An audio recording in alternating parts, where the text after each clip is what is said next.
ನಮಸ್ಕಾರ ಸ್ನೇಹಿತರೆ, ಇಂದು ನಮ್ಮ ವಿಡಿಯೋದಲ್ಲಿ ಮಹಾಭಾರತದ ಅತ್ಯಂತ ಮಹತ್ವದ ಅಂಶವಾದ ಅರ್ಜುನ ಮತ್ತು ಕೃಷ್ಣನ ಅನುಭವಗಳನ್ನು, ಅವುಗಳ ಆಂತರಿಕ ತತ್ವಗಳನ್ನು ಮತ್ತು ಭಗವದ್ಗೀತೆಯ ಶಾಶ್ವತ ಸಂದೇಶವನ್ನು ತಿಳಿಯೋಣ ಬನ್ನಿ.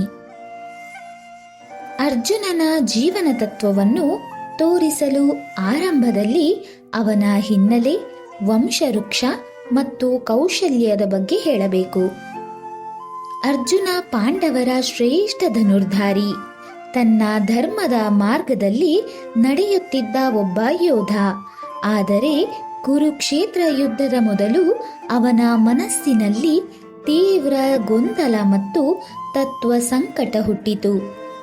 ನಾನು ನನ್ನ ಸ್ವಂತ ಬಂಧುಗಳ ವಿರುದ್ಧ ಯುದ್ಧ ಮಾಡಬೇಕೇ ಎಂಬ ಪ್ರಶ್ನೆಯಿಂದ ಅವನು ತೀವ್ರ ಮಾನಸಿಕ ಸಂಕಟವನ್ನು ಅನುಭವಿಸಿದ. ಈ ದಶೆಯಲ್ಲಿ ಅರ್ಜುನ ಯೋಧನಿಂದ ಸತ್ಯವನ್ನು ಹುಡುಕುವ ಹಾದಿಯಲ್ಲಿರುವ ಹುಡುಗನಾಗಿ ಮಾರ್ಪಟ್ಟನು. ಕೃಷ್ಣನನ್ನು ಆವರಿಸುತ್ತಾ ಅವನ ದೈವಿಕತೆಯನ್ನು ವಿವರಿಸಿ, ಕೃಷ್ಣನು ಕೇವಲ ದೇವರಾಗಿಯೇ ಅಲ್ಲ, ಆದರೆ ಅವನು ಅರ್ಜುನನ ನಿಜವಾದ ಸ್ನೇಹಿತ ಮತ್ತು ಮಾರ್ಗದರ್ಶಕನಾಗಿದ್ದ. ಭಗವದ್ಗೀತೆಯಲ್ಲಿ ಕೃಷ್ಣನ ಉಪದೇಶಗಳು ಮಾತ್ರವಲ್ಲ, ಅವನ ದೈವಿಕ ಪ್ರಜ್ಞೆ ಮತ್ತು ಧರ್ಮ ತತ್ವಗಳು ಅರ್ಜುನನಿಗೆ ಹೊಸ ಬೆಳಕು ನೀಡುತ್ತವೆ. ಅವನು ಹೇಳಿದ ಕರ್ಮಯೋಗ, ಜ್ಞಾನಯೋಗ ಮತ್ತು ಭಕ್ತಿಯೋಗ ತತ್ವಗಳು ಮಾತ್ರವಲ್ಲ, ಅವು ಜೀವನದ ಆಳವಾದ ಅರ್ಥವನ್ನು ಅರಿಯುವ ಮಾರ್ಗಗಳಾಗಿವೆ. ಭಗವದ್ಗೀತೆಯ ಹೃದಯ ಅಂದರೆ ಅರ್ಜುನ ಮತ್ತು ಕೃಷ್ಣನ ನಡುವಿನ ಸಂಭಾಷಣೆ. ಈ ಸಂಭಾಷಣೆ ಯುದ್ಧದ ನೈತಿಕ ಗೊಂದಲಗಳನ್ನು ಪರಿಹರಿಸಲು ಮಾತ್ರವಲ್ಲ, ಜೀವನದ ಕರ್ತವ್ಯದ ಅರ್ಥವನ್ನು ಅರಿಯುವಲ್ಲಿ ಸಹಾಯಕವಾಗಿದೆ. ಕೃಷ್ಣನು ಅರ್ಜುನನಿಗೆ ಅನಾಸಕ್ತಿ ಅಂದರೆ ಡಿಟ್ಯಾಚ್ಮೆಂಟ್ ಮತ್ತು ಸ್ವಯಂ ಅರಿವು ಅಂದರೆ ಸೆಲ್ಫ್ ರಿಯಲೈಸೇಷನ್ ಮಾರ್ಗವನ್ನು ಪರಿಚಯಿಸುತ್ತಾನೆ. ಅರ್ಜುನ ತನ್ನ ಕರ್ತವ್ಯವನ್ನು ಧರ್ಮದ ದೃಷ್ಟಿಯಿಂದ ನೋಡಲು ಪ್ರೇರಿತನಾಗುತ್ತಾನೆ. ಅರ್ಜುನ ಮತ್ತು ಕೃಷ್ಣನ ಸಂಬಂಧ ಮಾನವೀಯತೆ ಮತ್ತು ದೈವಿಕತೆಯ ಮಿಶ್ರಣ. ಅರ್ಜುನನ ಯೋಧನ ಸಂಕಟವನ್ನು ಕೃಷ್ಣ ತನ್ನ ದೈವಿಕ ಜ್ಞಾನದಿಂದ ಪರಿಹರಿಸುತ್ತಾನೆ. ಅವರ ಸಂಬಂಧ ಸೈನಿಕ ಮತ್ತು ಮಾರ್ಗದರ್ಶಕನ ಮಧ್ಯದ ಮಾತ್ರವಲ್ಲ, ಅದು ಮಾನವ ಮತ್ತು ದೈವಿಕ ಸಂಬಂಧದ ಚಿಹ್ನೆಯಾಗಿದೆ. ಭಗವದ್ಗೀತೆ ಕೇವಲ ಧಾರ್ಮಿಕ ಗ್ರಂಥವಲ್ಲ, ಅದು ಧರ್ಮ, ಕರ್ತವ್ಯ ಮತ್ತು ಆತ್ಮಜ್ಞಾನದ ಮಾರ್ಗದರ್ಶಿ.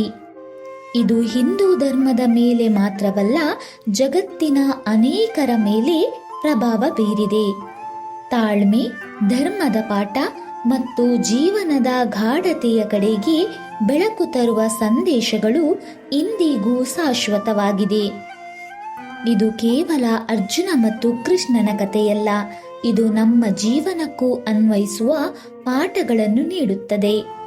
ಎಲ್ಲ ಸಂಕಟಗಳ ನಡುವೆ ಮಾರ್ಗವನ್ನು ಹುಡುಕಲು ಧೈರ್ಯ ಕೊಡುವ ಶಾಶ್ವತ ಗ್ರಂಥವೇ ಭಗವದ್ಗೀತೆ.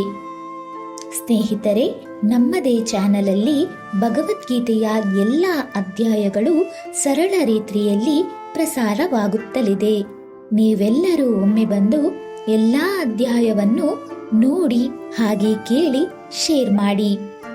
ಧನ್ಯವಾದಗಳು ಸ್ನೇಹಿತರೆ. ನಿಮ್ಮ ಅಭಿಪ್ರಾಯವನ್ನು ಕಮೆಂಟ್ ಬಾಕ್ಸ್ ಅಲ್ಲಿ ಹಂಚಿಕೊಳ್ಳಿ. ನಮ್ಮ ವಿಡಿಯೋ ಇಷ್ಟವಾದರೆ ಲೈಕ್ ಮಾಡಿ, ಶೇರ್ ಮಾಡಿ ಮತ್ತು ಚಾನೆಲ್ ಸಬ್ಸ್ಕ್ರೈಬ್ ಮಾಡ್ತೀರಿ. ಇದರಿಂದ ನಮಗೆ ತುಂಬಾ ಸಂತೋಷವಾಗುತ್ತದೆ. ಹಾಗೆಯೇ ಬೆಳಗ್ಗಿನ ಲೈವ್ ಅಲ್ಲಿ ನಾನೊಂದು ಪ್ರಶ್ನೆಯನ್ನು ಕೇಳಿದ್ದೆ. ಅದಕ್ಕೆ ಸರಿಯಾದ ಉತ್ತರ ನಮ್ಮ ಯಕ್ಷ್ ಸ್ವರೂಪ್ ಅವರು ನೀಡಿದ್ದಾರೆ. ನಮ್ಮ ಚಾನೆಲ್ ಅಲ್ಲಿ ಮೂಡಿ ಬರುವ ಭಗವದ್ಗೀತೆಯ ಎಷ್ಟನೇ ಅಧ್ಯಾಯ ಈಗಾಗಲೇ ಅಪ್ಲೋಡ್ ಮಾಡಿರುವೆ ಎಂದು ಕೇಳಿದ್ದೆ. ಅದಕ್ಕೆ ಸರಿಯಾದ ಉತ್ತರ ಅಧ್ಯಾಯ 13. ಅವರಿಗೂ ಕೂಡ ಧನ್ಯವಾದಗಳು.